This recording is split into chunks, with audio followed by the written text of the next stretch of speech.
Connor's phone buzzed on the kitchen counter while I scrambled eggs. I shouldn't have looked. That's what I told myself later, when everything fell apart. But the screen lit up with a preview of messages from someone named Jess, and the words I saw made my stomach drop. Can't wait for tonight. Your place again? My hands froze. The spatula clattered against the pan. Eggs forgotten. 8 weeks pregnant, morning sickness finally subsiding, and I was staring at proof that the father of my child was sleeping with someone else. I grabbed his phone. No passcode because he trusted me, or because he didn't think I'd ever check. The messages went back months. Explicit photos. Plans made while I was at work.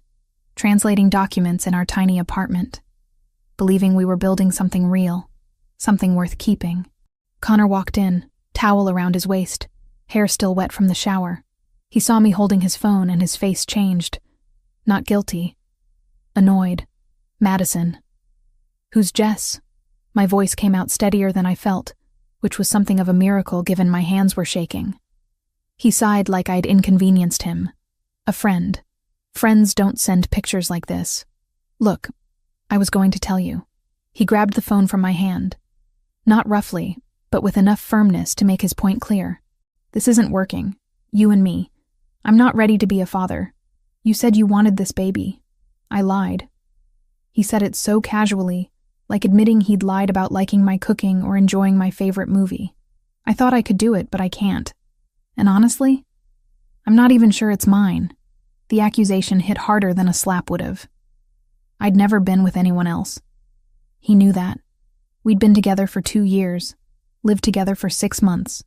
But watching him stand there, dripping water onto our bathroom rug, defiant and cruel, I realized he was looking for any excuse to justify what he'd already decided.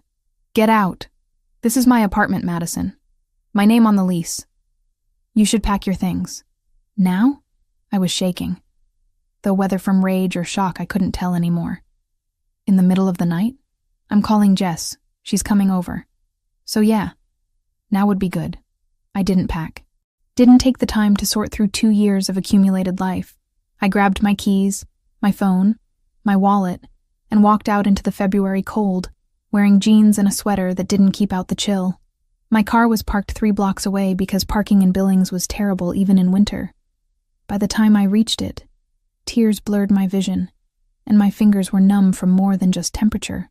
I drove without thinking, without destination. Montana stretched empty and dark around me, the highway cutting through nothing but frozen wasteland.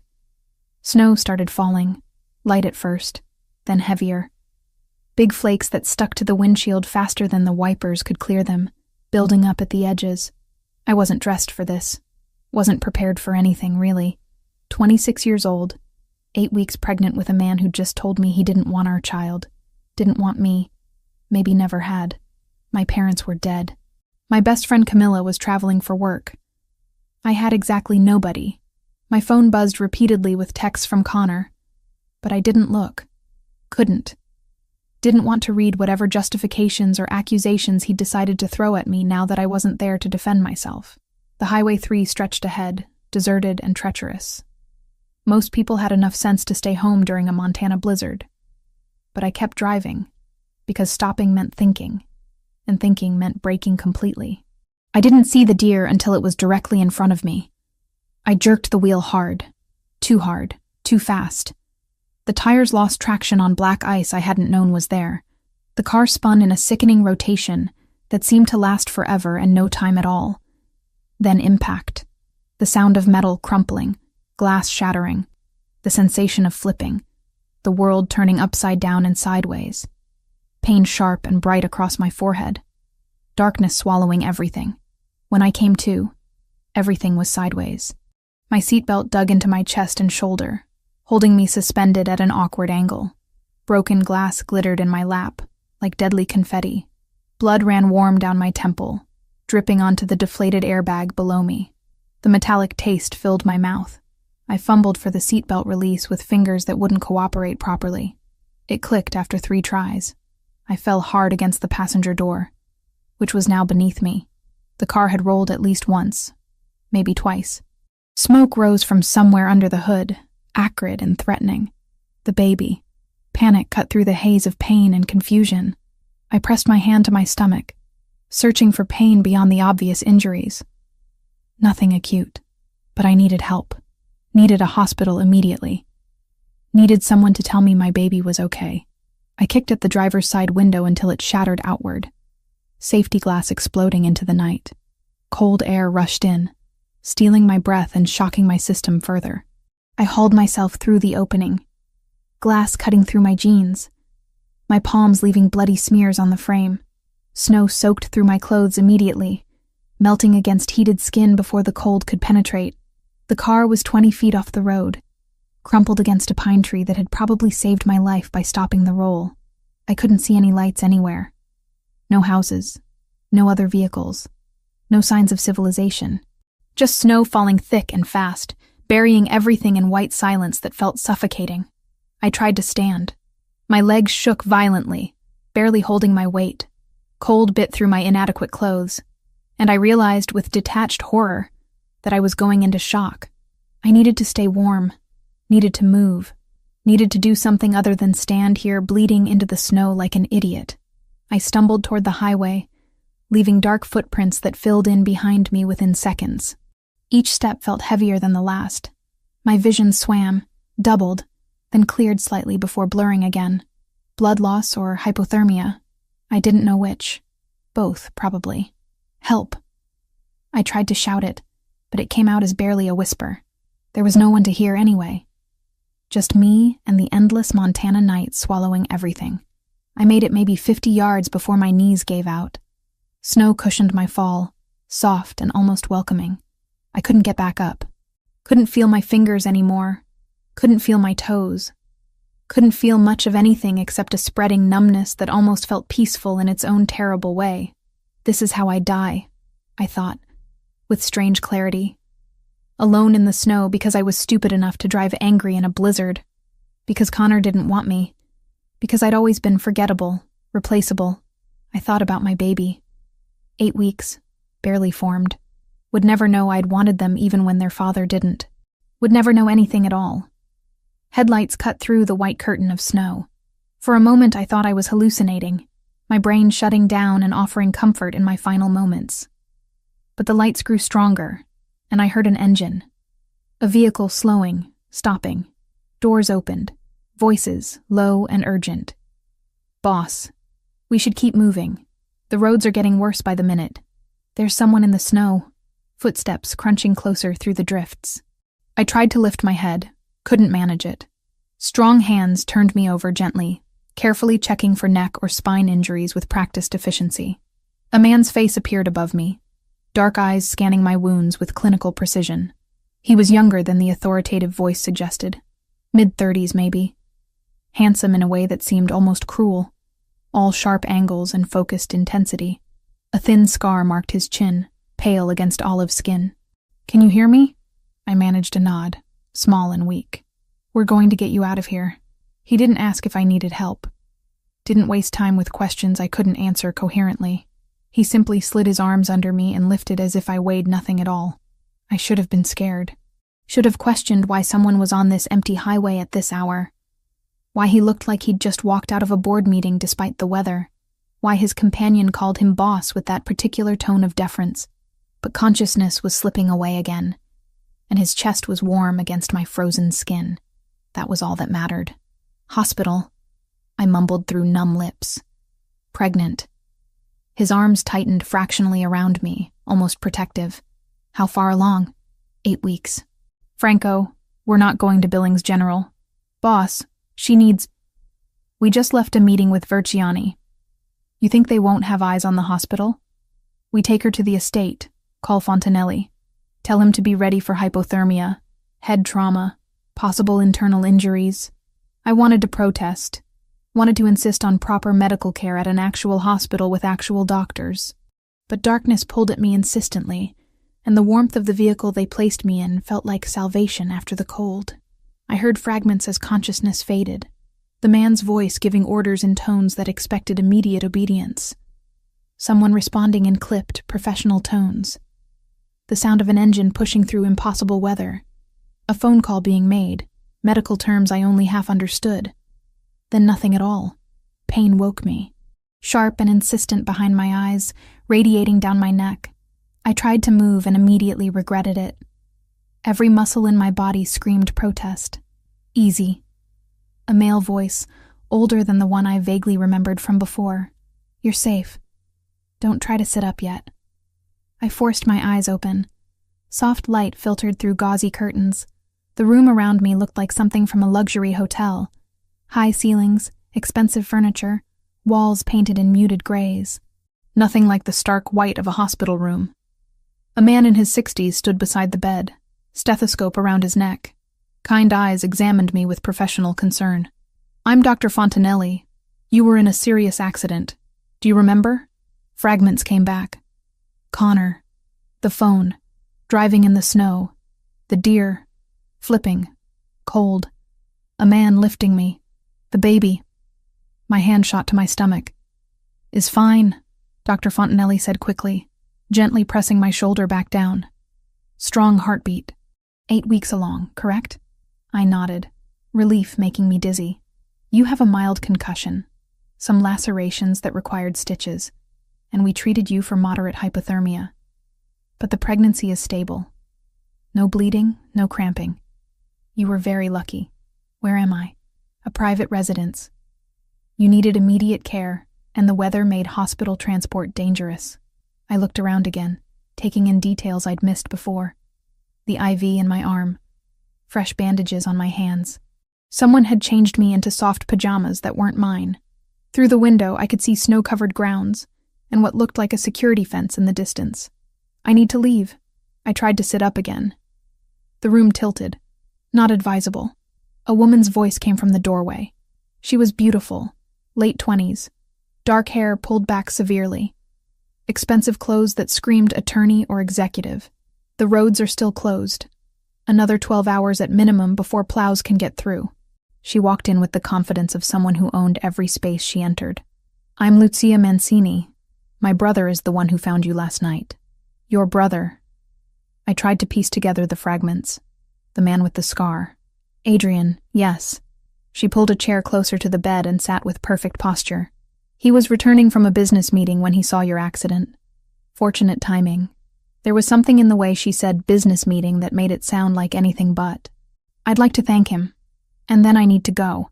I don't have money to pay for private medical care, but I can set up payments. That's not necessary. Lucia waved a dismissive hand. Consider it handled. You needed help. We provided it. People don't do that. Not without wanting something. A slight smile curved her lips. Cynical for someone so young. How old are you? 26. And 8 weeks pregnant, according to Dr. Fontanelli. Is there someone we should call? The baby's father? Family? The question hit harder than it should have.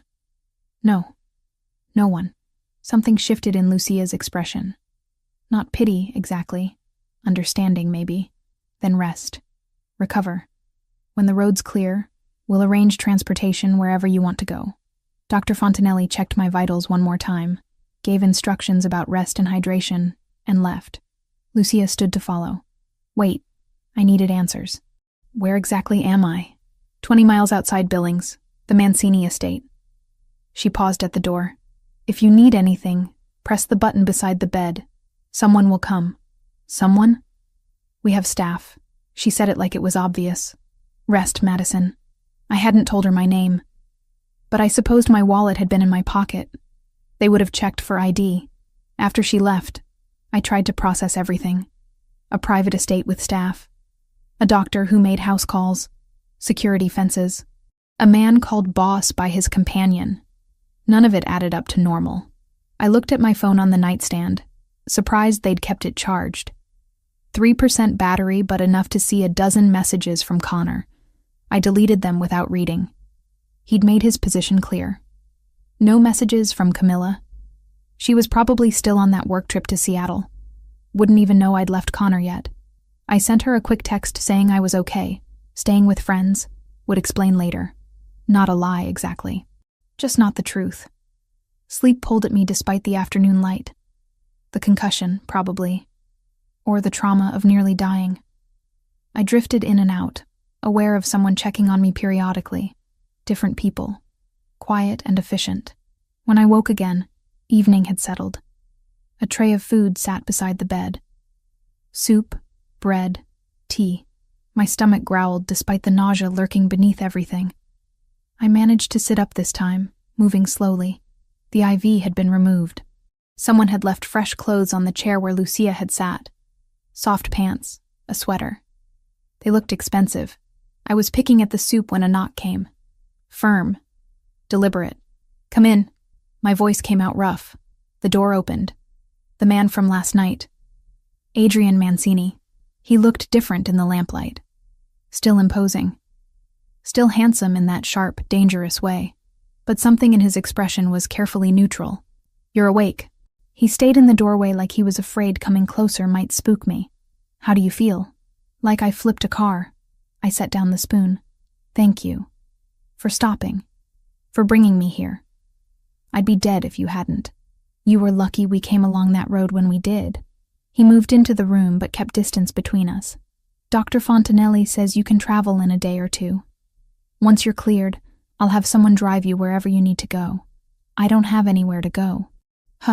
The admission came out before I could stop it. The apartment was my ex's. "I don't exactly have a place lined up." Something flickered across his face. "The father of your child. Former father." The bitterness surprised me. He made it clear he's not interested in that role. Adrian was quiet for a moment, studying me with those dark eyes that seemed to see too much. "You can stay here until you have a plan. No charge. No expectation. Why would you do that? Because you need help, and I'm in a position to provide it." He shrugged like it was simple. "We have the space. You need time to recover and figure out your next steps. It makes sense." It didn't make sense. People didn't offer strangers refuge in their private estates out of pure altruism. "What kind of business are you in?" The corner of his mouth twitched. Almost a smile. "Import and export. The family has been established in Montana for 60 years. It sounded legitimate. But everything about this place, about him, felt like there was more beneath the surface. The way his companion had called him boss. The comment about eyes on the hospital. The carefully maintained distance he kept even now. I saw security fences. Cameras. We're isolated out here. Security is necessary. He moved to the window, looking out at the grounds. Montana has its dangers. Weather, wildlife. It pays to be cautious. "Is that why you didn't take me to the hospital?" Caution? He turned back, and for a second something genuine crossed his face. Partly. The weather was getting worse by the minute. My estate was closer and better equipped than risking the drive, and partly because I'd just come from a meeting with someone who doesn't like me very much. Hospitals are public. Predictable. Not ideal when you're concerned about being followed. It was the most honest thing he'd said. "Who doesn't like you?" "A business rival. Nothing you need to worry about." But the way he said it made me worry anyway. "If there's danger here, I should leave. I can't risk—" I touched my stomach instinctively. "You're safer here than anywhere else right now." His voice was firm. Certain. "I give you my word. No harm will come to you under my roof." I wanted to trust him. He'd saved my life, after all. But trust had gotten me exactly nowhere with Connor. "Your word doesn't mean much to me. I don't know you." "Fair enough." He moved toward the door. "Stay or go. Your choice. But if you stay, you'll be protected. That much I can promise. And if I go, I'll have Franco drive you anywhere in Montana. Arrange a hotel if you need one. Make sure you're set up safely." He paused in the doorway. "But I'd recommend staying. At least until you're stronger. At least until you have a real plan. Why do you care?" The question stopped him. He looked back, and something in his expression was almost vulnerable.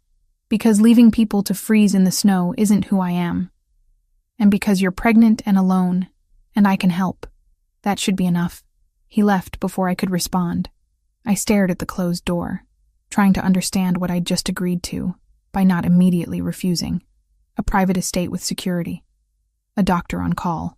A man who commanded deference and offered protection like it was currency. None of it was normal. But neither was being 8 weeks pregnant, homeless, and recovering from a car accident that should have killed me. I finished the soup. Drank the tea. Put on the borrowed clothes that fit perfectly despite no one asking my size. Through the window, I watched security patrol the perimeter, watched cameras rotate on their mounts, watched the snow fall soft and steady over everything, and I made my decision. I'd stay, at least for a few days. At least until I had a plan that didn't involve sleeping in my car or crawling back to Connor. But I'd keep my eyes open, because Adrian Mancini, with his expensive suits and careful words, was hiding something, and people who hid things were usually dangerous.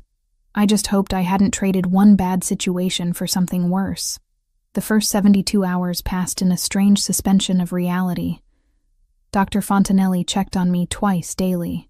My concussion symptoms faded. The cuts healed. The baby remained stable, which was the only thing that really mattered.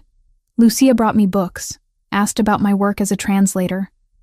I told her about the freelance contracts, mostly technical documents for companies expanding internationally. Boring but steady income, or it had been, before I'd lost access to my computer and files still sitting in Connor's apartment. We could retrieve your things, she offered on the second day. Send someone to collect them, and start a confrontation with my ex. No thanks. I was sitting up in bed, finally feeling human again. He can keep it all. I'll start over. Admirable, or foolish. She studied me with the same intensity her brother had. Starting over takes money. I have some savings, enough for first and last month's rent somewhere small. It wasn't much, but it was mine. And equipment, computer, software licenses for translation work. I hadn't thought that far ahead. I'll figure it out. Lucia smiled slightly.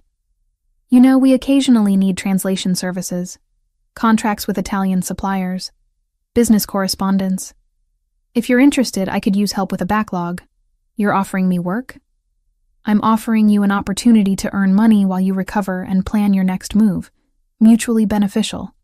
She set a folder on the bed. Look these over. If they interest you, we can discuss rates. After she left, I opened the folder. Import contracts, shipping manifests, all in Italian, which I read fluently thanks to my mother's insistence on language education. The terminology was standard commercial stuff, though some phrases seemed deliberately vague. Merchandise listed as general goods rather than specifics. I told myself every company had proprietary concerns. That vague terminology was normal, but doubt lingered. On the third day, Dr. Fontanelli cleared me for light activity. I ventured out of the room for the first time, following the hallway to a grand staircase. The house was even larger than I'd imagined. High ceilings, marble floors, artwork that probably cost more than I'd earn in 5 years, but also functional touches that seemed out of place. Reinforced doors, camera coverage in every corner, windows with security film. It felt less like a home and more like a fortress pretending to be one. I found Lucia in what she called the morning room, though it was well past noon. She was working through documents, reading glasses perched on her nose. Madison, good to see you up and moving. How do you feel? Better. Strong enough to go stir crazy if I stay in that room another day. I sat across from her. I looked at those contracts.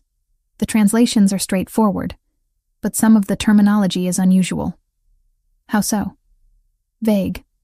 Most shipping contracts specify contents. These don't. Lucia set down her pen, expression unreadable. Our suppliers prefer discretion. Some items are prototypes, trade secrets. Standard practice in competitive industries. It made sense. It also felt like a rehearsed answer. What exactly does your family import? Luxury goods primarily. Italian leather, textiles, wines, some specialty foods. My grandfather started the business 60 years ago when he immigrated. Adrian has expanded it significantly. And export? Montana beef, timber products, agricultural equipment. She picked up her pen again. Nothing sinister, if that's what you're asking. I wasn't... Yes, you were. But she didn't sound offended. You're smart to ask questions. This house, the security, it raises questions. The truth is, we're wealthy and isolated. That makes us targets. We've had theft attempts, vandalism, so we take precautions. The man Adrian mentioned. The rival, Sergio Verciani. He runs competing import operations, undercuts our prices with inferior goods, spreads rumors to damage our reputation. Business rivalry can be vicious. She met my eyes. But you're safe here. That I promise. I wanted to believe her. Wanted to accept the simple explanation. But I'd spent 2 years believing Connor's lies, and I was done being naive. Still, I needed work. Needed time to heal and plan. And translating documents, even suspicious ones, wasn't illegal. I'll do the translations. Standard freelance rates? Double them. You're doing us a favor on short notice. Lucia smiled. I'll have them sent to your room with a laptop. Take your time. That evening, the roads finally cleared. I could leave if I wanted. Should leave, probably. Instead, I worked on translations, earning money I desperately needed, in a house that felt like it was hiding secrets. Dinner was served in a formal dining room. Lucia had insisted I join them rather than eating alone. Adrian sat at the head of the table, Franco to his right. I took the seat Lucia indicated, feeling out of place in borrowed clothes at a table that could seat 20. You're looking better, Adrian said. Not quite a question. Dr. Fontanelli says I'm healing well. Thank you again for arranging that, and for letting me stay. The words felt inadequate. I'll be out of your way soon. You're not in our way. He served himself from platters brought by silent staff. Lucia mentioned you're helping with translations. It's the least I can do, and I need the work. What made you become a translator? Franco asked. First words he'd spoken to me directly. My mother was Italian. She taught me the language growing up. After she died, it felt like keeping a piece of her alive. I hadn't meant to be so honest. The words just came. Something shifted in Adrian's expression. My mother died when I was 12. Cancer. I understand wanting to hold on to what remains. And your father? Left before that. Couldn't handle her illness. His voice was flat, emotionless. My grandfather raised Lucia and me. Taught us about family, loyalty, what it means to protect what's yours. He sounds like a good man. He was. Died 5 years ago. Left me the business and expectations I'm still trying to live up to. Adrian met my eyes across the table. What about your father? Died in a car accident when I was 16. Just me and Mom after that. Then she got pneumonia 3 years ago and didn't recover. I pushed food around my plate. So I understand being alone. Silence settled. Not uncomfortable exactly. More like mutual recognition of shared loss. You're not alone now, Lucia said quietly. Not while you're here. I wanted to argue that I was only a temporary guest. That this wasn't real. That I'd be gone soon. But the warmth in her voice made me swallow the words. After dinner, I wandered the first floor. Large windows overlooked the grounds, now lit by security lights. I counted 6 guards on patrol. More than seemed necessary for simple theft prevention. Can't sleep? I turned. Adrian stood in the hallway, still in his dinner clothes but jacket removed, sleeves rolled up. He looked more human this way, less intimidating. Exploring. This house is incredible. Built by my grandfather with money from the import business. He wanted something that would last, that would tell people the Mancini name meant something. Adrian moved to stand beside me at the window. Sometimes I think the house is too big for just Lucia and me. It does seem designed for a larger family. It was. Grandfather imagined generations living here. Cousins, aunts, uncles. But most of the family stayed in Italy. Just a few of us made the journey. He glanced at me. Do you ever think about going back? To Italy? I've never been. Mom always meant to take me, but money was tight. Then she was gone. I watched snow begin falling again, light flurries. Maybe someday, when this is over, when you're settled somewhere, you should go. See where half of you comes from. The certainty in his voice made me smile. Confident I'll have the money for international travel. I'm confident you'll figure out how to get what you want. You're a survivor. He said it like fact, not flattery. We stood in comfortable silence, watching the snow. Then a phone buzzed. Adrian pulled it from his pocket, frowned at the screen. I need to take this. Business. At 9 at night. Import operations don't respect time zones. He moved toward his office, then paused. Madison, if you have nightmares again, don't hesitate to call someone. The staff knows to respond. How did you... Walls aren't as thick as you'd think. I heard you last night. He looked almost embarrassed. Bad dreams are normal after trauma. He left before I could respond. I stood alone in the hallway, realizing Adrian Mancini had been awake at 2 a.m, close enough to hear me through walls. Either he was an insomniac, or he'd been specifically listening. I wasn't sure which possibility unsettled me more. I returned to my room, locked the door, and pulled out my phone. It was time to call Camilla for real, to explain what had happened. But looking at her contact information, I hesitated. What would I say? I'm living in a mansion with a man I don't know, translating contracts that might not be legal, because I have nowhere else to go. Instead, I opened the translated documents and worked until my eyes blurred. At least this was something I could control. Something that made sense in a situation where nothing else did. Outside my window, security lights blazed. Guards patrolled. Cameras recorded everything. And somewhere in this enormous house, Adrian Mancini conducted business that required armed protection, and happened at hours when normal people slept. I should leave. I knew that, but I also knew I'd agreed to stay. At least a few more days. At least until I had a real plan. At least until I understood what I'd stumbled into. 10 days after the accident, I'd fallen into something resembling routine. Mornings translating documents in my room. Afternoons with Lucia, learning more about the import business than I probably should. Evenings at dinner where Adrian and I exchanged carefully polite conversation that never went deeper than surface pleasantries. I'd learned to ignore the security presence, to not flinch when Franco appeared in doorways without sound, to pretend the reinforced windows and armed patrols were normal. Camilla had finally returned my calls. I'd kept it vague, said I'd left Connor and was staying with distant family connections while I figured things out. She'd offered her couch, but I'd declined. Told her I needed space to think. Not entirely a lie. I was working on a particularly complex shipping manifest when the explosion rattled my windows. Not loud. Not close enough to shatter glass, but unmistakable. I dropped the laptop and ran to the window. Smoke rose from the direction of the front gates, dark against the afternoon sky. My door burst open. Franco, expression grim. Come with me, now. What's happening? No time. Move. He grabbed my arm, not rough but insistent. I stumbled after him down the hallway. Lucia appeared from another room, face pale. How many? Unknown. Adrian's coordinating response. I need to get you both secured.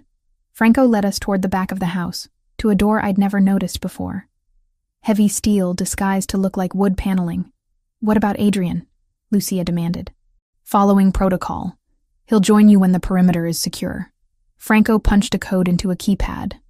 The door swung open, revealing stairs descending into darkness.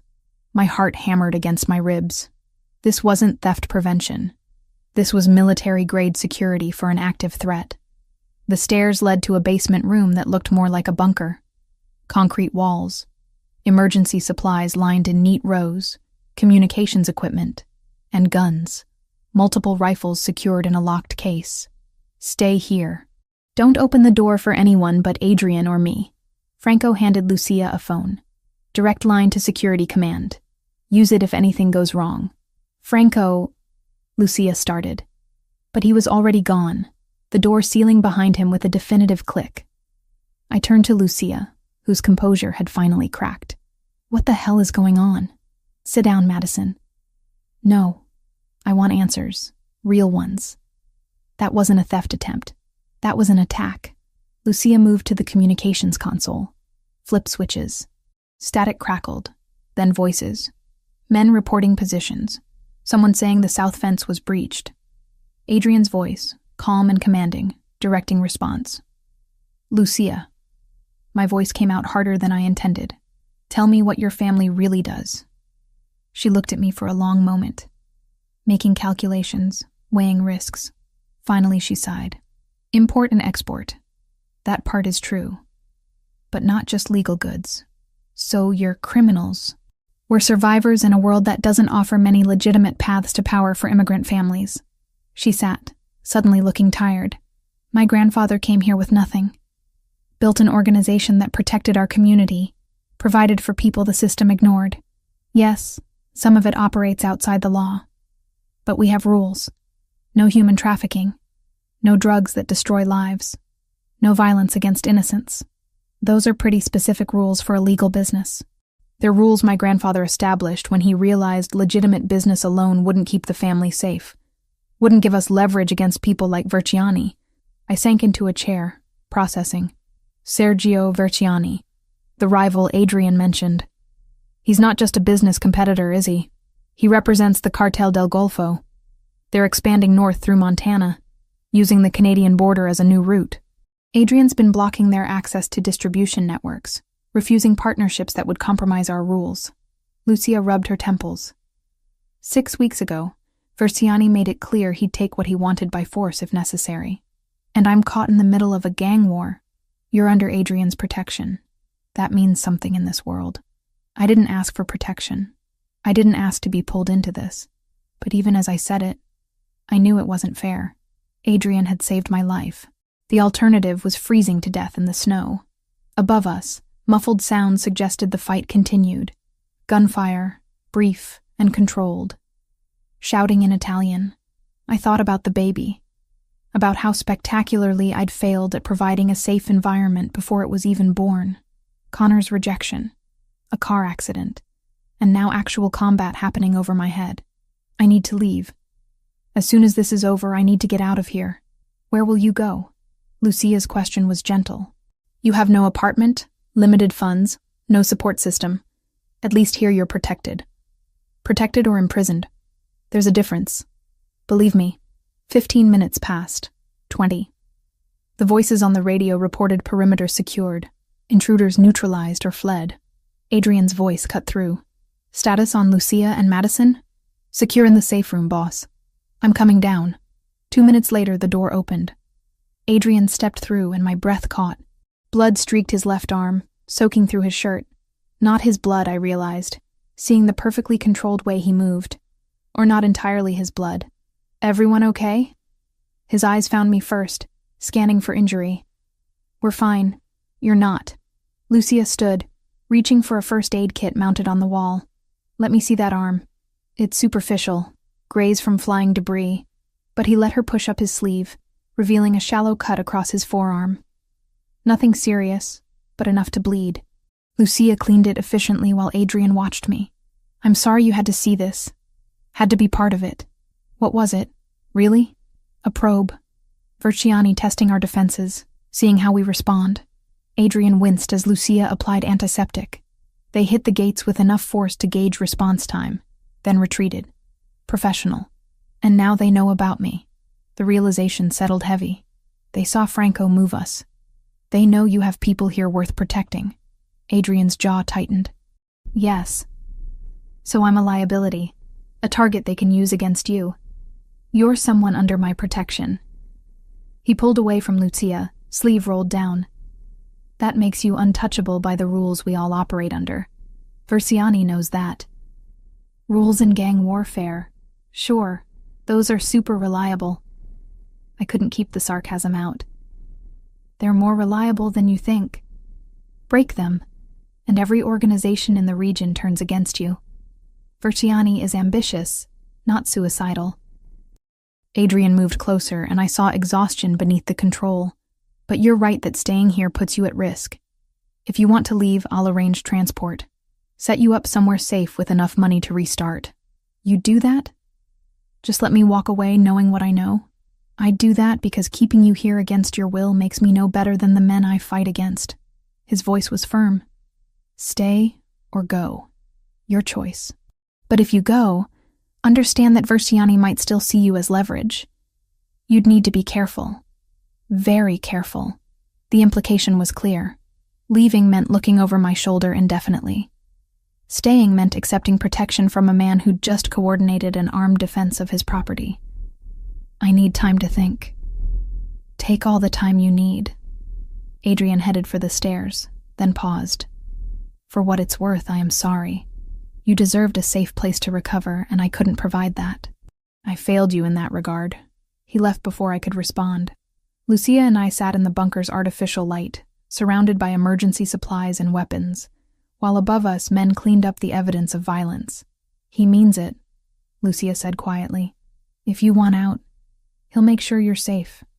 As safe as possible, anyway. And if I stay, then you accept that this is the world we live in. That protection comes with cost. That safety is an illusion we maintain through strength and fear." She met my eyes. "But also that you'd be part of something. Part of a family, however unconventional. That you wouldn't be alone anymore."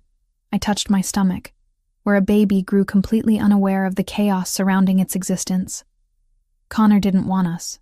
My parents were gone. Camilla was a friend, not family. I had nothing and no one, except maybe here, in this fortress where armed guards patrolled and a man with blood on his clothes offered protection with steady conviction. "I need to see him, Adrian. He'll be in his office, coordinating cleanup and security adjustments." Lucia stood. "Top of the stairs, turn left, third door. He won't turn you away." I climbed back to the main house, following her directions. Found Adrian's office exactly where she'd said. The door was open. He sat at a massive desk, phone to his ear, speaking rapid Italian. When he saw me, he ended the call. "Madison, tell me the truth. All of it. What you are. What you do. What staying here means." I stood in the doorway, refusing to enter until I had answers. No more evasions, no more half-truths. I deserve to know what I'm choosing. Adrian studied me for a long moment. Then he nodded. "Close the door. Sit down. And I'll tell you everything." I stepped inside, closed the door, sat across from him and waited for the truth that would determine everything that came next. Adrian poured 2 glasses of water from a crystal decanter, slid one across the desk to me. His hands were steady despite everything that had just happened. "My grandfather, Vittorio Mancini, came to Montana in 1965, with nothing but family recipes and determination. He started small, a restaurant in Billings that served the Italian community. But there weren't many of us, and the legitimate money wasn't enough to protect what he was building." I sipped the water, waiting. Adrian leaned back in his chair, and I realized this was hard for him. Vulnerability didn't come naturally. So he made arrangements. Provided services the law wouldn't. Protection for businesses being squeezed by corrupt officials. Mediation for disputes the courts ignored. Eventually, imports that avoided excessive tariffs. Nothing violent. Nothing that destroyed lives. Just survival in a system designed to keep immigrants powerless. That's a generous interpretation. It's the truth. Or as close to truth as anything gets in this world. Adrian met my eyes. "When my grandfather died, I inherited an organization that employed 300 people, supported 50 families directly, and operated on principles he'd established. No human trafficking, no hard drugs, no harming innocents. Those weren't suggestions. They were law. And Versiani represents everything my grandfather fought against. The Cartel del Golfo deals in human misery, opioids, forced labor, violence without conscience. They're expanding north, using the Canadian border as a new supply route. Montana is strategic because it's isolated, under-policed, and connects directly to distribution networks across the northern United States. I processed this, trying to reconcile the man who'd carried me from the snow with the criminal he was describing. "So you're the good mob versus the bad mob. I'm the lesser evil trying to hold territory against a greater one." His voice hardened. "You want moral absolutes? I can't give them. What I do is illegal. What I order sometimes hurts people. But I operate by rules that mean something, and I draw lines Versiani crossed years ago. Why tell me this? Why not just let me leave in ignorance? Because you deserve to make an informed choice. And because lying to you feels wrong in a way lying to others doesn't." He stood, moved to the window overlooking grounds still crawling with security. "Since you arrived, I've had Franco run background on you. Standard precaution. I know about your parents, your work, Connor. I know you're alone and pregnant and terrified. The invasion of privacy should have angered me. Instead, I just felt tired. And what did your research tell you? That you're exactly who you seem. Someone dealt a bad hand trying to survive." He turned back. "That's why I'm giving you a choice. Stay under my protection with full knowledge of what that means. Or leave with enough money to start over somewhere Versiani won't think to look. Either way, I'll do everything I can to keep you safe." "Why?" Why do you care what happens to me? The question seemed to catch him off guard. He was quiet for a long moment, and when he spoke, his voice was softer. Because leaving you in that snow wasn't an option. Because you remind me that not everyone in this world operates from angles and advantages. And because when I look at you, I see someone worth protecting. That's rare enough to matter. Heat crawled up my neck. I looked away, unable to hold his gaze. I don't know how to process any of this. Take time. Watch how we operate for a few days. Talk to Lucia about what the organization actually does. Then decide. He returned to his desk, shuffled papers like we'd just discussed quarterly earnings instead of organized crime.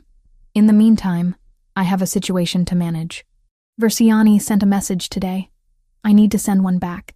What kind of message?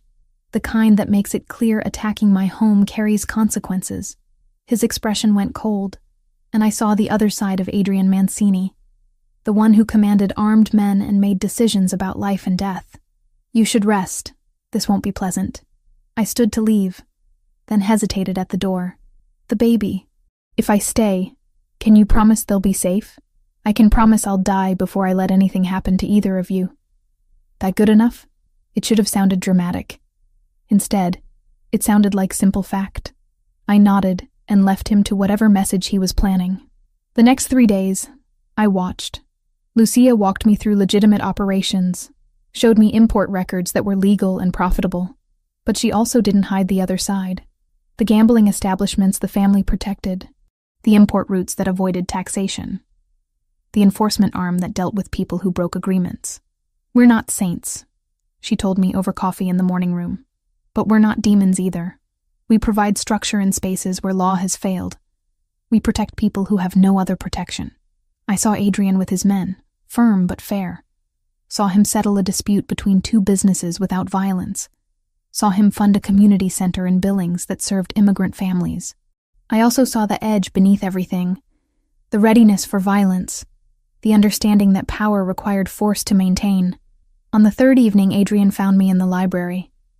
I'd been reading, trying to distract myself from everything. Can we talk? I closed the book. About what? About whether you're staying or going. I need to know how to plan. He sat across from me, and I noticed the exhaustion around his eyes. If you're leaving, I'll arrange it tomorrow. If you're staying, I need to adjust security protocols. And if I don't know yet, then tell me what would help you decide. I considered the question. What did I want? Safety for my baby. Work that used my skills. To not be alone. All things this place offered, wrapped in moral complexity I couldn't untangle. Tell me about your mother. You said she died when you were 12. The subject change surprised him. Why? Because I want to know who you were before all this. Before you inherited an empire and a war. Adrian was quiet, then. She was kind. Patient. Taught elementary school, despite knowing she was sick. My father couldn't handle watching her fade, so he left. She told me he was weak for running, but that weakness doesn't make someone evil. Just human. He smiled slightly. She made me promise to always choose people over power when I could. To remember that everyone has reasons for their choices, even when those choices hurt others. Do you keep that promise? I try. Not always successfully. He met my eyes. Is that what you needed to know? Part of it. I set down the book. I'll stay. For now. Until I figure out my next step, or until the baby comes. Whichever happens first. Relief flashed across his face before he controlled it. You're sure? No. But I'm out of better options. And at least here I understand the dangers. I stood. But I have conditions. I want to work legitimately on your legal imports. I don't want to know details about the illegal side. And if this gets too dangerous, if Versiani escalates, I'm leaving whether you agree or not. Fair terms. Adrian stood as well, offered his hand. You have my word, we'll honor them. I shook his hand, aware of how warm his grip was, how it lingered a second too long. When I pulled away, the air between us felt charged with something I didn't want to examine too closely. I should go. It's late. Madison. He stopped me at the door. Thank you for trusting me even a little. I know it's not easy. I nodded and fled before I could do something stupid like admit how safe I felt despite everything. How his presence made me feel seen in ways Connor never had. How dangerous that attraction was given everything between us. That night, I dreamed of the accident again. But this time when I was dying in the snow, Adrian appeared not as rescuer but as something else. Something inevitable and terrifying and desired all at once. I woke gasping, covers tangled around my legs. The dream lingered, uncomfortable in its implications. A soft knock interrupted my spiraling thoughts. "Madison? Are you okay?" Adrian. His voice muffled through the door but concerned. I should have told him to leave. Should have maintained distance. Instead, I opened the door. He stood in the hallway in sleep pants and a t-shirt. Hair mussed like he'd been asleep but woken by something. Nightmare. I admitted. "I'm fine." "You're shaking." I was. I wrapped my arms around myself, suddenly aware I was in thin pajamas, and he was too close, and my heart was racing for reasons that had nothing to do with fear. It's just processing everything. "I'll be okay." Adrian studied my face, then nodded slowly. "If you need anything, I'm just down the hall. Don't hesitate." He started to leave. I don't know what possessed me. Maybe the dream or the admission or the way he looked at me like I mattered. But I reached out and caught his wrist. "Stay. Just for a minute." He froze. "Madison, I don't want to be alone right now. That's all." But it wasn't all. And we both knew it. Adrian's expression shifted into something conflicted. Wanting and restraint warring visibly. "That's not a good idea." "I know." I didn't let go. "Stay anyway." He hesitated another moment, then stepped into the room. Sat in the chair by the window instead of the bed, maintaining distance even while granting my request. We sat in the dark, not speaking, until my breathing steadied and the nightmare faded. When he finally left, I lay awake wondering what I'd just started and whether I had the strength to stop it. 2 days after Adrian's operation against Verziani, an uneasy calm settled over the estate. Security had been doubled, but no new attacks came. Franco reported Verziani's people had retreated, regrouping. I tried to pretend everything was normal. Worked on translations, had meals with Lucia. Avoided being alone with Adrian because something had shifted between us that night in my room, and I didn't know how to handle it. My phone rang. Camilla. I'd been dodging her calls for 2 weeks. "Madison Cole? You've been ghosting me. What's going on?" "It's complicated." "Is Connor bothering you?" "Connor's not the problem." I moved to the window, watching security patrol. I left him. "I'm somewhere safe. I just need time to figure things out." "Where are you?" "Outside Billings. With people who are helping me get back on my feet." "That's not an answer." Camilla knew me too well. "Madison, you're scaring me. Are you in trouble?" "No, I promise. I'm actually safer than I've been in a long time. I'm coming to see you. This weekend. You can't stop me." My stomach dropped. "Camilla, that's not a good idea." "Why not?" I pinched the bridge of my nose. If I kept refusing, she'd get more suspicious. "Okay, but let me clear it first. I'll text you the address after I talk to my hosts." I found Adrian in his office. "My friend Camilla wants to visit. This weekend."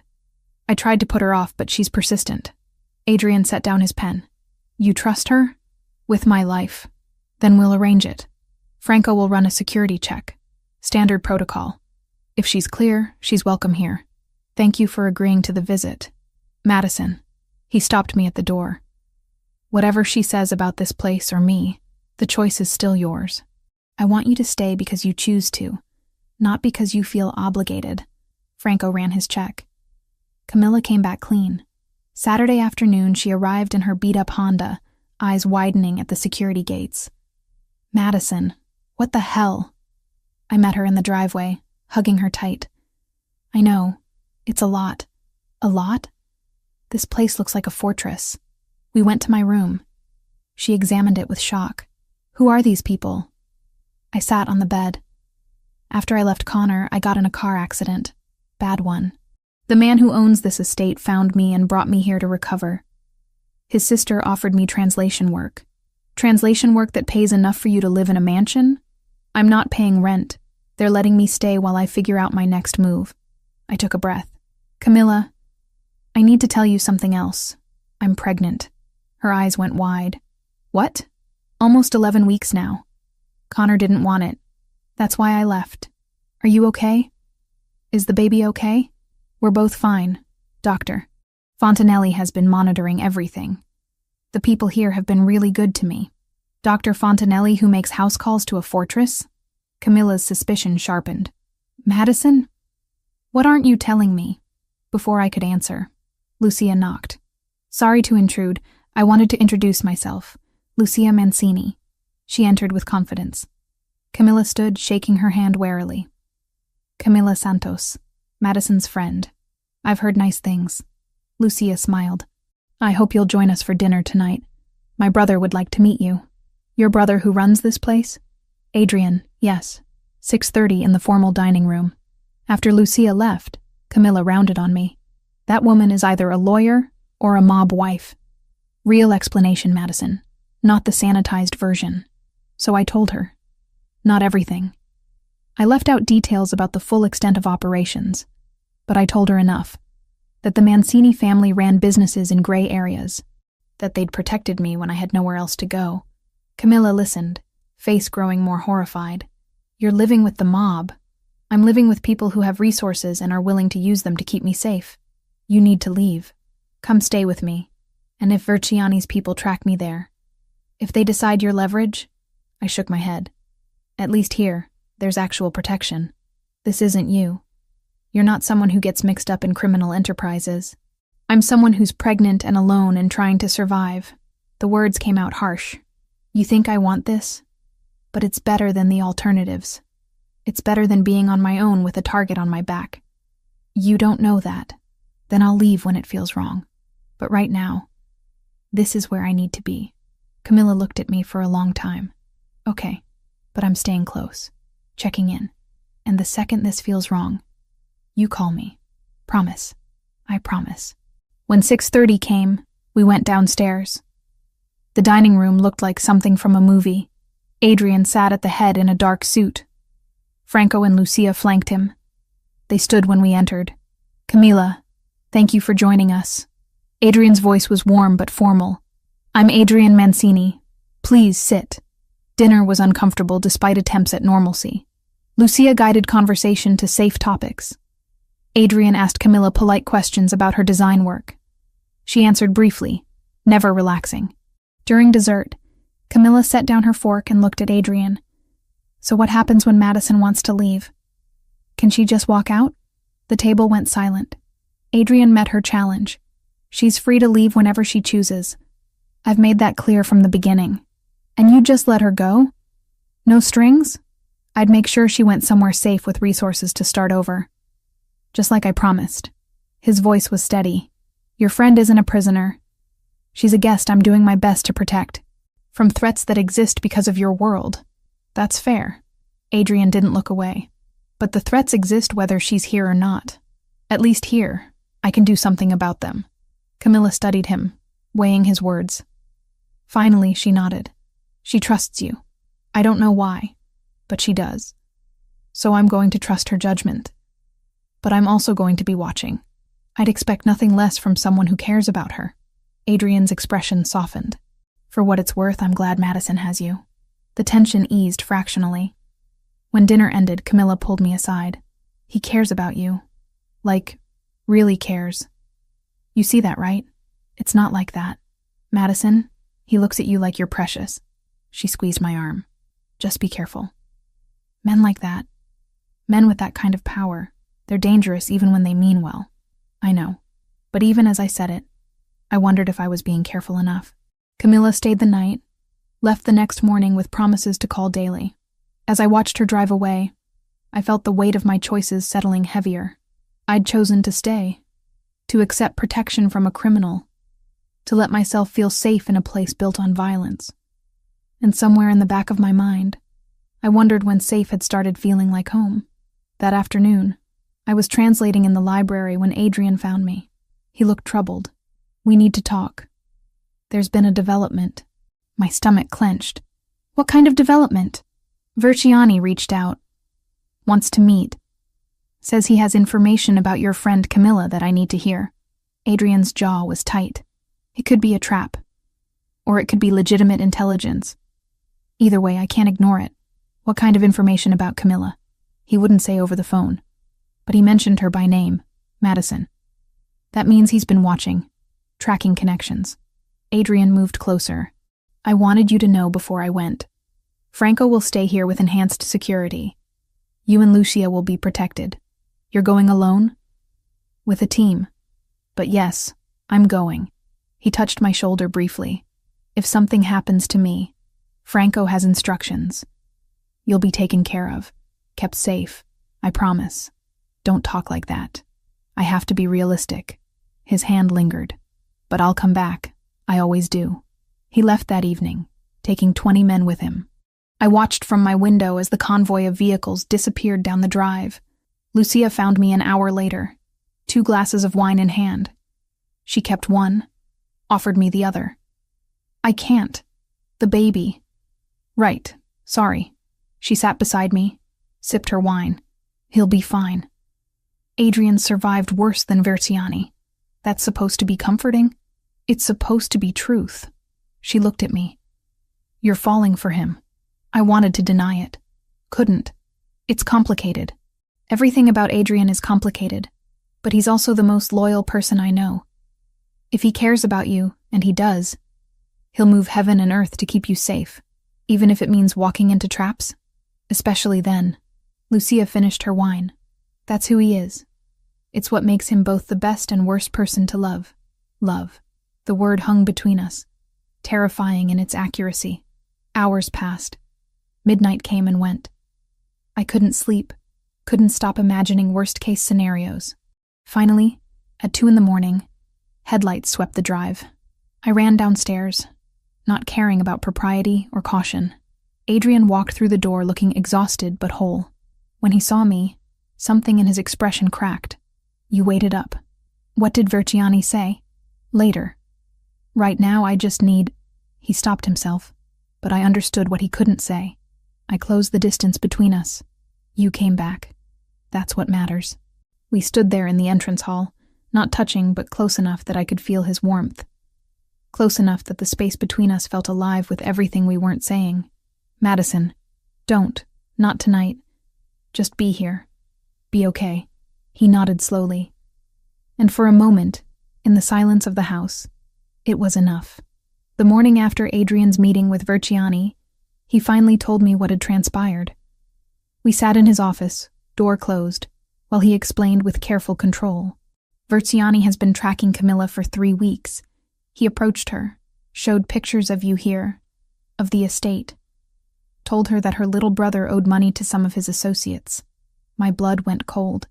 Camilla doesn't have a brother. She does. Lucas, 19, college dropout, got into debt with dealers working for the cartel. Adrian's jaw was tight. Verziani told Camilla he'd forgive the debt if she provided information. She wouldn't. But doubt crept in. Camilla was protective. If someone threatened family, she'd do anything. She did. Not much. Vague details about layout, number of guards she saw, but enough. Adrian stood, paced to the window. He used that meeting to tell me he has leverage now. That if I don't withdraw from the northern distribution networks, he'll use it. Use Camilla? Or use me? Both. He turned back, and I saw genuine fear beneath his anger. He knows you're the weakness, Madison. That you're the one person I won't risk. The admission hung heavy. I stood. So what do we do? I've already sent men to extract Lucas. Get him into rehab on our dime, protected. Camilla's being brought here now. You're bringing her into this? She's already in it. Better here where I can protect her. Adrian moved closer. But we have a bigger problem. Verziani made it clear this was a warning. His next move will be more aggressive. He'll come for me. He'll try. Adrian's voice went cold. Which is why we're moving you to a secure location until I can neutralize the threat. No. He blinked. Madison? No. I'm not running while you handle things. I crossed my arms. If Verziani wants a confrontation, give him one. But do it with me here, where I can know what's happening. That's not safe. Nothing about this is safe. But I'd rather face danger with information than hide in ignorance. I held his gaze. I'm staying. Adrian studied me, something in his expression shifting. You're more stubborn than I gave you credit for. A knock interrupted. Franco entered, face grim. Boss, we have a situation. Camilla's not at her apartment. Neighbors say 2 men came for her an hour ago. Hispanic, driving a black SUV. The blood drained from my face. Versiani has her. We don't know that yet. But Adrian's expression said otherwise. Franco, activate all assets. I want eyes on every cartel property in Montana. On it. Franco left, already making calls. I grabbed Adrian's arm. We have to find her. We will. His hand covered mine. I promise you, Madison. We'll get her back. How can you promise that? Because I don't break promises. Not to you. He pulled away. Stay with Lucia. I'm taking a team. I'm coming with you. Absolutely not. She's my friend. I'm not sitting here while you risk your life to fix my mess. I planted myself between him and the door. You want me safe? Keep me where you can see me. Adrian looked like he wanted to argue. Fine. But you stay in the vehicle. You follow Franco's orders exactly. Clear? Clear. 20 minutes later, I was in an armored SUV with Franco while Adrian led a convoy toward Billings. We had 3 potential locations based on intel. Franco drove in silence, occasionally speaking into his radio. I sat in the back, hands clenched so tight my nails cut crescents into my palms. He'll get her back. Franco's voice cut through my spiral. Boss doesn't fail when it matters. We pulled up to the first location. Adrian and his team swept it quickly. Empty. Second location. Same result. By the time we reached the third warehouse, tension had everyone on edge. This one showed signs of occupation. Fresh tire tracks. Lights visible through windows. Adrian gave orders through his radio. Teams positioned at 3 entry points. Franco and I stayed back 50 yards. If I give the signal, you drive out of here. Franco's hand rested on his weapon. Straight to the estate. I'm not leaving without you and Adrian. You will if I tell you to. The assault began. Adrian's team breached 2 entrances simultaneously. Gunfire erupted. Sharp cracks that made me flinch. It lasted less than 5 minutes. 5 minutes that felt like hours while I watched smoke rise. Then Adrian's voice on the radio. Clear. We have her. Bringing out 2 civilians. Relief nearly buckled my knees. Franco drove us closer. Men emerged, some wounded but mobile. Then Adrian, supporting Camilla, who looked shaken but unharmed. Behind them, another man. Lucas, probably. I jumped out before Franco could stop me, running to Camilla. She collapsed into my arms, shaking. I'm sorry. God, Madison, I'm so sorry. He said he'd hurt Lucas. I didn't know what to do. It's okay. You're safe now. I held her tight. We'll figure this out. Adrian approached, blood speckling his shirt, but none of it his. We need to move. Versiani wasn't here. He'll retaliate fast. Where's he likely to strike? Franco asked. Estate is too fortified. He'll try to catch us in transit. Adrian's eyes found mine. Madison, get back in the vehicle. Now. I helped Camilla into the SUV. Lucas climbed in after her, looking shocked. Franco took the driver's seat while Adrian got into the lead vehicle. We drove fast through Billings, convoy tight. I kept waiting for ambush. We were 10 minutes from the estate when it happened. A semi-truck pulled out from a side road blocking our path.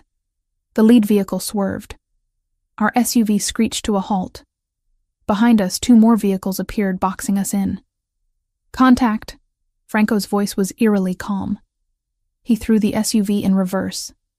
Gunfire shattered that plan, bullets pinging off armor plating. Get down! Franco yelled.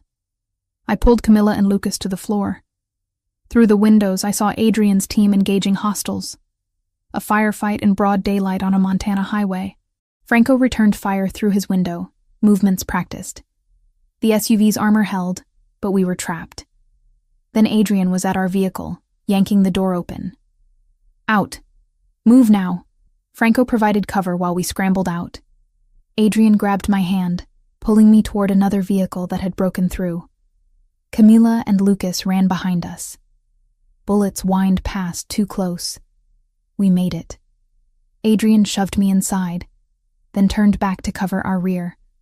I saw him fire, saw one of Verziani's men fall, saw him move through chaos like he'd been born for it. Franco got Camilla and Lucas into another vehicle. Adrian's team created a corridor of suppression fire. We broke through, leaving burning wreckage behind. The rest of the drive back happened in stunned silence. When we finally reached the estate, I was shaking so hard I could barely stand. Adrian helped me out, hands steadying me. "You okay?" Define okay. But I was alive. We all were. Inside, Dr. Fontanelli checked everyone. Minor injuries, some shrapnel wounds, nothing serious. Camilla and Lucas were set up in secure rooms. I found myself in Adrian's office with Lucia and Franco present. Verziani just declared open war. Lucia's voice was tight. That wasn't subtle. Then we send one back. Adrian's expression was carved from stone. No more half measures. We end this. How? I asked. We locate Verziani and we eliminate the threat. Permanently. He looked at me, and I saw both the man who'd saved me and the killer he had to be. I'm sorry you had to see that today. I chose to be there. I stood on shaking legs, and I'm choosing to stay for whatever comes next. So tell me the plan. Adrian glanced at Lucia and Franco. We have an inside contact in Verziani's operation, someone who's been feeding us information. They've located his primary base of operations, an industrial complex north of the city. He's expecting us to retaliate, but not this fast. When? Lucia asked. Tonight. We hit him with everything we have. 50 men, full tactical gear. Adrian's voice was cold precision. This ends tonight. And if it doesn't? I couldn't help asking. Then we adapt. But one way or another, Verziani will no longer be a threat to you or anyone else I protect. He moved closer to me. You should rest before this happens. You've been through enough today. Will you come back? The question came out smaller than I intended. I always come back. He touched my face briefly. A gesture so gentle it made my chest ache. Wait for me. I nodded, not trusting my voice. That evening I watched from my window as Adrian prepared to leave. Watched him check weapons, give orders, transform into someone harder and more dangerous than the man who'd held my hand. Lucia sat with me. He'll be careful. He has reason to come back now. Because of me. Because of you. She squeezed my shoulder. That's a gift, Madison. Don't waste time feeling guilty about it. Hours passed.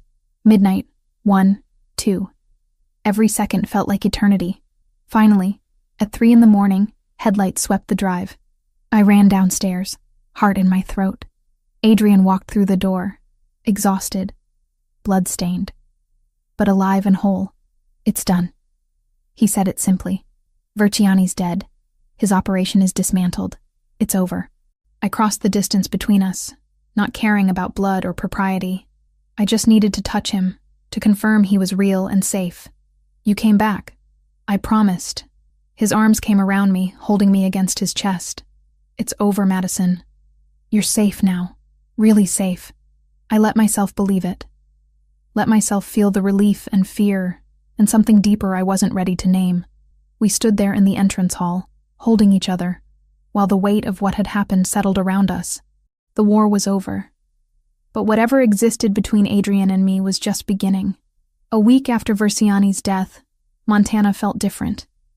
Quieter, like the state itself had been holding its breath and finally exhaled. Camilla and Lucas stayed at the estate for 3 days before Lucas went to the rehabilitation facility Adrian had arranged.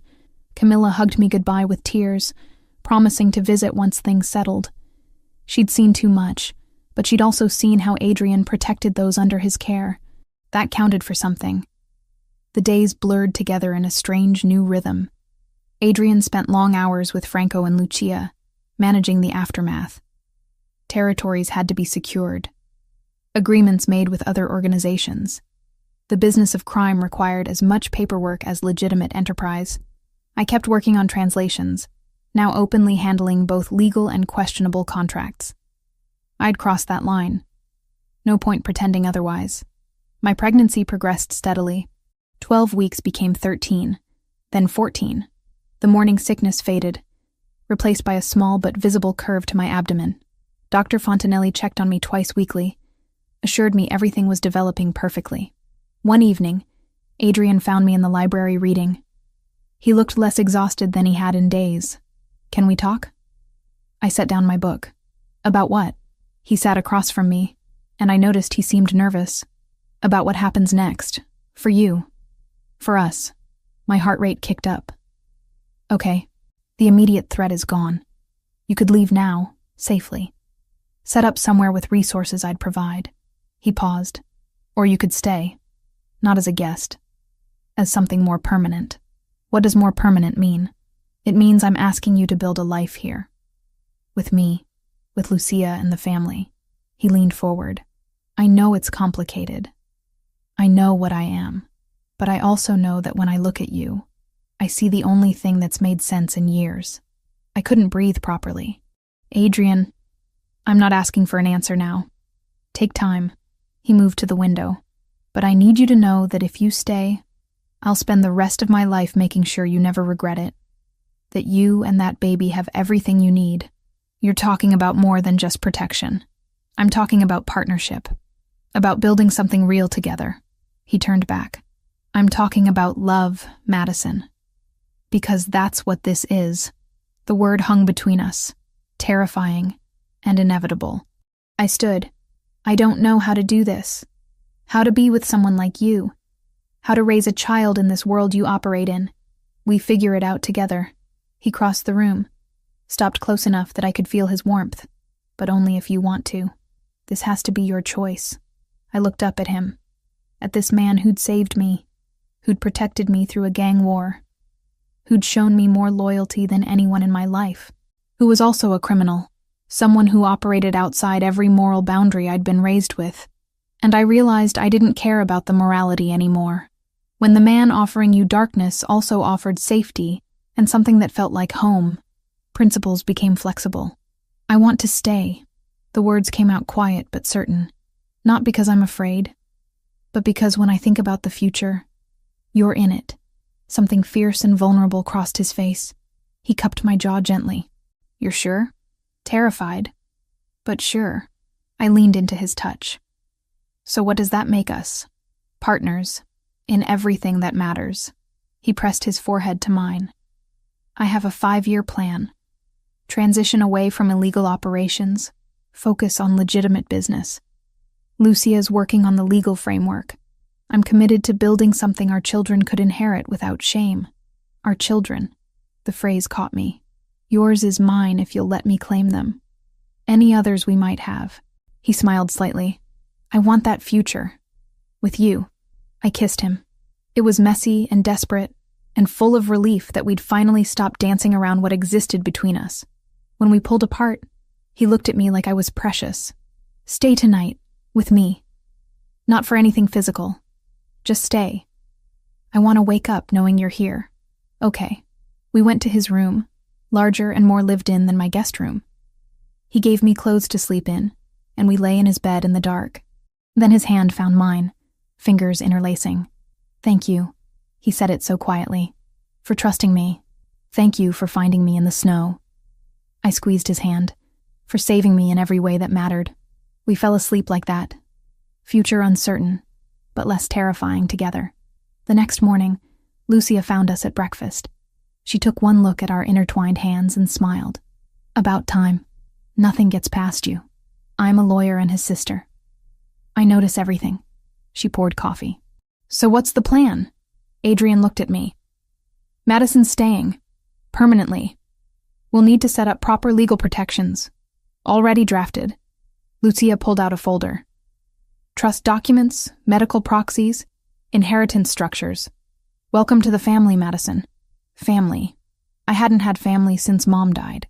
Now I had Adrian, Lucia, Franco, even Dr. Fontanelli. A strange, unconventional family built on loyalty. The weeks turned into months. I reached 16 weeks, then 18. The baby's movements became noticeable, little flutters that made everything more real. Adrian attended every doctor's appointment, asked questions, memorized dietary requirements, built a nursery adjacent to his room. Our room, now. Camilla visited monthly, brought baby clothes and stories about Lucas's progress in rehab. She'd made peace with my choices. One afternoon in late spring, Adrian took me to the mountains. The family chalet, isolated and beautiful. Snow still capped peaks, but valleys were green with new growth. We sat on the porch overlooking wilderness. "This place is yours too now." He pulled me close. "Ours. When things get complicated, we come here. I love you." I said it for the first time, and it felt like falling and flying simultaneously. I probably shouldn't, but I do. "I love you too." He kissed my temple. "Everything I am, it's yours. Marry me." He said it simply. Not because of the baby. Marry me, because I want you beside me for everything that comes next. "Are you proposing or ordering?" "Proposing." "Badly, apparently." He smiled. "I had a speech planned. But all I can think is that I want forever. With you." "Yes." I didn't need to think. "Yes to marriage and forever and whatever chaos comes with loving you." He kissed me then, slow and deep and full of promise. 4 months later, I stood in the estate's garden in a white dress, belly round with 7 months of pregnancy, and married Adrian Mancini in front of 30 people who'd become family. Lucia officiated. Franco stood as best man. Camilla cried through the ceremony. Dr. Fontanelli gave me away. When Adrian slipped the ring on my finger and promised to love me through everything, I believed him. When I promised the same, I meant it with everything in me. 2 months later, on a snowy February morning exactly 1 year after the accident that brought us together, I went into labor. 12 hours of pain and fear, and Adrian's hand crushing mine, and then a cry split the air. "It's a girl." Dr. Fontanelli placed her on my chest, tiny and perfect and furious at being born. "Congratulations." Adrian looked at our daughter with such naked awe that my heart cracked open. "She's perfect." "She is." I touched her tiny hand, watched her fingers curl around mine instinctively. "What should we name her?" "Vittoria." He said it softly. "After my grandfather, if you agree." "Vittoria Mancini." I tested the name, smiled. "It's perfect." We sat there, new parents in a house protected by armed guards, surrounded by the trappings of a criminal empire slowly transitioning toward legitimacy. And I felt more at peace than I'd ever imagined possible. I'd been abandoned bleeding in the snow, left for dead by circumstances and bad choices.